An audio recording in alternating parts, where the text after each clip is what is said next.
like to mark off where I'm going to grind ahead of time.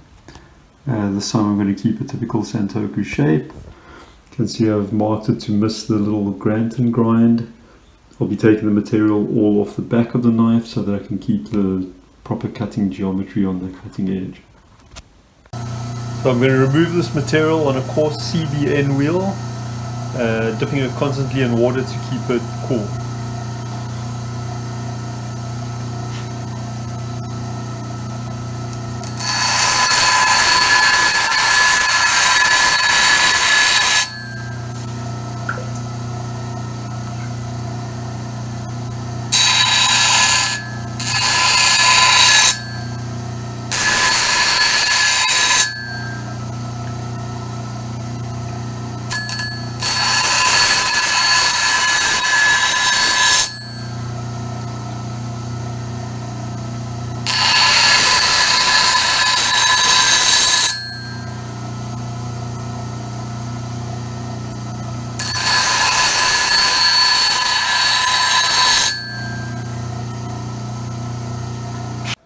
So now I'm going to finish grinding it and polishing it on the 1x30, starting on a 50 grit Cubitron and ending on a 600 Trizac.